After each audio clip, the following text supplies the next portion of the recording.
Sud Radio Berkov dans tous ses états. Le fait du jour. Était absolue pour Fratelli d'Italia, pour Matteo Salvini, pour Forza Italia de Silvio Berlusconi, à la Chambre des députés et au Sénat. Et alors, tout de suite, les réactions, Sandrine Rousseau, les loups sont entrés en Italie. Et alors, un peu partout sur les chaînes d'infos en continu, le parti post-fasciste, on va en parler de Giorgia Meloni, qui est passé de 4% à 26% en 4 ans. Alors, de quoi s'agit-il? Eh bien, on va en parler avec quelqu'un qui connaît cela, qui a écrit des livres passionnants sur le totalitarisme islamiste, sur l'Europe, sur la géopolitique. Alexandre Delval, bonjour. Bonjour.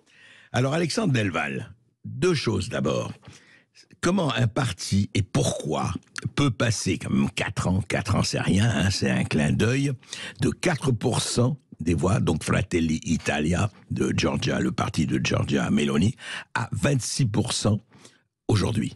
Qu'est-ce qui s'est passé en Italie, si on peut résumer ça? Pouvoir d'achat, immigration, autre chose?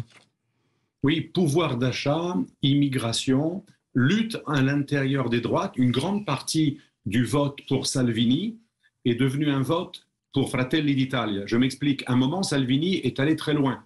Il avait beaucoup augmenté son potentiel puisque c'est un parti du Nord. Oui. Et il commençait à avoir des voix dans le Sud puisqu'il y a quelques années, il n'y avait pas de grand parti de droite dure qui était identitaire comme la Ligue Nord. Et donc les identitaires, entre guillemets, du sud de l'Italie, donc les patriotes, les nationalistes, ceux qui étaient hostiles à l'immigration ou à l'islamisme, votaient Ligue Nord. Mais la Ligue Nord a une origine anti-sud. Ce sont des gens qui considèrent les Siciliens et les Calabrais comme des métèques. Et donc, dès que les sudistes ont pu voter pour un autre parti de droite dure, moins anti-sud, ils l'ont fait. Et c'était Giorgia Meloni qui leur a offert cette opportunité. Il y a aussi, pour terminer, le ras-le-bol des Italiens, de nombreux gouvernements non élus, car le système des partis en Italie permet, quand il n'y a pas de majorité claire, au président de la République de nommer un technocrate. Et c'est arrivé de nombreuses fois depuis 12 ans. Depuis 12 ans, on a eu plusieurs fois des technocrates qui n'ont jamais été élus à la tête d'un gouvernement qui demandait des sacrifices au peuple. En plus, il y a eu le Covid où le ras-le-bol contre l'enfermement qui a été très très strict en Italie. Et si vous voulez, en plus de l'immigration et des clandestins à Lampedusa et des déclarations du pape et des centristes et de la gauche qui disent qu'il faut accueillir tout le monde, eh bien les Italiens se sont sentis agressés dans leur identité. Et ils ont voté pour un parti dont le titre reprend d'ailleurs l'hymne national italien, Fratelli d'Italia. Ça ne vient pas du tout du fascisme, ça vient de l'hymne national italien. Alors justement, quel était votre sentiment? Parce que moi j'ai été assez frappé hier dans les comptes rendus des résultats dans les chaînes d'infos en continu à la télévision, et on disait sur 2 ou 3 d'entre elles, le parti post-fasciste. Mais qu'est-ce que ça veut dire aujourd'hui? Franchement, Alexandre Delval, on est en 2022, qu'est-ce que ça veut dire fasciste, post-fasciste? Est-ce que vraiment on peut qualifier ainsi le parti de Giorgia Meloni et les autres? Alors, fasciste, certainement pas en Italie. En Italie, même la gauche n'accuse pas Meloni d'être fasciste. Par contre, post-fasciste, ce n'est pas une accusation, ça vient de l'ancien patron de Meloni, lorsqu'elle était dans le mouvement Alleanza Nazionale. Son ancien chef, Gianfranco Fini, avait créé un parti, Alleanza Nazionale, et sur les ruines de l'ancien parti d'origine fasciste, il avait défascisé le mouvement. Mais comme en Italie, il n'y a pas le sens de la culpabilisation collective, il n'y a pas trop de mea culpa, la droite dure n'a jamais trop dénoncé Mussolini. D'ailleurs, le grand argument de la droite italienne, c'est de dire Mussolini est devenu mauvais quand il était sous la coupe d'Hitler. Mais avant, c'était plutôt un bon gouvernant. Et donc, Gianfranco Fini ne pouvait pas dire « je suis devenu antifasciste », il disait qu'il était devenu gaulliste. Et pour pouvoir dire fasciste sans l'être, pour assumer sans assumer, en critiquant sans critiquer, il a créé l'expression « nous sommes non plus des fascistes, mais des post-fascistes, nous sommes des néo-gaullistes ». En italien, il disait toujours « néo-gaullisti ». Et elle, Meloni, elle vient d'un mouvement, celui-là, Alleanza Nazionale, qui avait effectivement défascisé, puisque Gianfranco Fini, même s'il a créé cette expression... Il a créé une expression ambiguë, mais il voulait aller vers autre chose. Et il était devenu pratiquement un centriste. Et elle ne vient pas directement d'un mouvement fasciste. Elle vient de ce mouvement-là. Et ensuite, elle a été ministre de Berlusconi. quand les deux mouvements ont fusionné dans le pôle des libertés. Alors, est-ce que ça veut dire aujourd'hui que, d'abord, est-ce que l'Italie, est-ce que c'est, vous dites vous-même justement que le président de la République peut choisir, il en a choisi des technocrates, Draghi et autres, mais est-ce que cette union des droites, à votre avis, Alexandre Delval, est prête à gouverner et peut gouverner aujourd'hui dans les conditions, on sait, dans lesquelles sont l'Italie, la dette, les migrants, etc. Je pense qu'elle peut gouverner pour une raison très simple. L'élément le plus perturbateur de ces trois, paradoxalement, ce n'est pas la post-fasciste Meloni, qui est très liée à Berlusconi, qui est très liée à Draghi. Bizarrement, elle rencontre Draghi tous les jours, pas uniquement quand elle était... Ah oui, et elle lui a demandé sa bénédiction pour trouver un ministre de l'économie consensuel, ainsi qu'un ministre des Affaires étrangères consensuel. Elle est devenue atlantiste et très pro-ukrainienne également, pour faire plaisir au milieu d'affaires et atlantiste, parce que l'Italie est très atlantiste, elle a plein de bases américaines. Oui. Et donc Meloni, ce n'est pas la plus radicale. C'est Salvini qui est imprévisible, en plus d'être assez radical identitaire. Et lui, il a été en quelque sorte recadré par les patronats du Nord, les petits et moyens patrons du Nord, qui sont derrière ce mouvement. En fait, c'est un mouvement issu des petites et moyennes entreprises. Bien et sûr. Depuis son fameux coup qui avait fait chuter son propre gouvernement, il s'était fait taper sur les doigts, et c'est pour ça qu'il a soutenu Draghi. Très bizarrement, l'eurocrate Draghi a été totalement soutenu par un nouveau Salvini, devenu consensuel, parce qu'on lui a dit, si tu n'es pas un peu plus raisonnable, tu sautes. Oui, mais attendez. Alors justement, Alexandre Delval, vous posez une question importante. Giorgia Meloni a triomphé parce qu'elle n'a pas fait, c'est la seule, avec Fratelli d'Italia, qui n'a pas fait partie de la coalition. On est bien d'accord.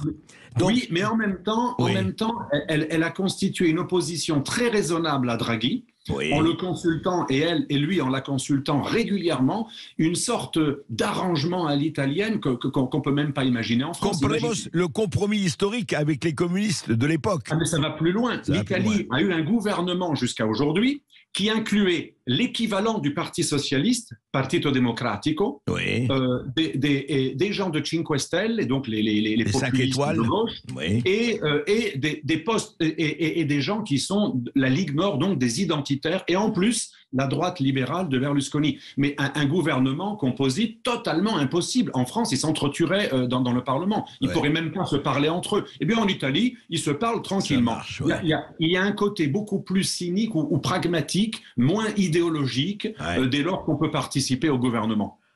C'est intéressant. Alors justement, je voudrais que vous écoutiez et que vous réagissiez à Michela Marzano, une philosophe italienne qui était sur France Inter hier soir ou ce matin. Écoutez ce qu'elle disait. Elle avait peur et beaucoup ont peur. Écoutez Michela Marzano. Oui, je suis effondrée, pour employer un autre terme. Pas vraiment un choc, parce que, hélas, je m'y attendais. D'ailleurs, ça fait un certain nombre de semaines que j'alerte, même ici en France, en disant il faut faire attention parce que ça ne va pas se passer comme en France avec Marine Le Pen. Elle va gagner et elle est très, très, très à droite. Bien plus à droite d'ailleurs que Marine Le Pen. Donc plus que choquée, je suis effondrée parce que j'ai peur. J'ai peur pour l'Italie, j'ai peur pour l'Europe, j'ai peur pour les femmes, j'ai peur pour les étrangers, j'ai peur pour les homosexuels. Tout ce qu'elle a dit, elle va le faire. Et c'est une femme xénophobe, homophobe, dangereuse. Elle a peur, Michela Marzano, mais apparemment, ce que vous dites, Alexandre Delval, elle est plus pragmatique et modérée que ce. Est-ce que Michel Marzano et les autres qui sont en train de dire homophobes, xénophobes, etc., ont raison d'avoir peur ou pas ? Moi, je ne pense pas, mais Madame Marzano elle-même n'est pas spécialement impartiale, c'est pas une philosophe impartiale. Elle a été élue au sein du Partito Democratico dans la tendance en plus la plus migrationniste, la plus politiquement correcte, la plus anti-droite. Donc quand quelqu'un qui est très anti-droite critique la droite, c'est pas une analyse politique, et c'est tout à fait légitime de sa part. C'est un choix politique. Elle est elle-même très idéologue, mais comme tous les gens de sa mouvance, elle ne supporte pas les élections quand ça ne va pas dans le sens qui est le sien. Ce qui est dommage en démocratie, c'est quand on accepte de bon cœur l'alternance que quand ça va dans son sens. Et comme je préfère l'attitude de Hillary Clinton, qui est pourtant du même bord. Hillary Clinton, étonnamment, a dit récemment jugeons Madame Meloni sur pièce par rapport à ce qu'elle va faire. C'est bien qu'une femme, pour la première fois, accède à la présidence du Conseil. Elle n'est pas fasciste, contrairement à ce que l'on dit. C'est beaucoup plus complexe. Ça fait quand même 30 ans que le parti qui était hérité du fascisme a été dissous et qu'il y a eu au moins 3 entités successeurs et elle a fait partie de toutes les entités consensuelles berlusconiennes ou alliances nationales qui ont succédé à cet ancien parti. Donc on va vraiment chercher des poux. Quelqu'un peut changer. C'est ce que dit souvent Berlusconi. Berlusconi, il dit, avec son côté, vous savez, très vantard, hein. Oui. Grâce à moi, l'extrême droite, elle fait 3%. Parce que la vraie extrême droite en Italie, c'est Forza Nuova, c'est Casa Pound, d'authentiques fascistes qui sont réduits à tous ensemble, ils doivent faire 3% oui, en comptant les autres partis qui sont présentés. Et donc, c'est plutôt pas mal quand des extrémistes ne le sont plus et deviennent plus consensuels. Je le répète, Meloni, Draghi ne la traite pas du tout de fasciste. Et Draghi, il est européiste. Oui, c'est l'homme qui représente le politiquement correct. Il est atlantiste. Eh bien, il a réussi à la modérer. Berlusconi et Draghi ont réussi à rendre Meloni encore plus raisonnable, si vous voulez, force de gouvernement, qu'elle ne l'était encore il y a 10 ans. Mais alors, Alexandre Delval, est-ce que ça va être ce que certains critiquent déjà, opposition contrôlée? Est-ce qu'il va y avoir, au-delà des Alpes, rien de nouveau? Est-ce que ça va être business as usual ou quand même des choses vont changer? Moi, je pense que ça va être business as usual. Alors, il y a 2 scénarios que j'ai exprimés avec un politologue italien ce matin dans le journal La Tribune.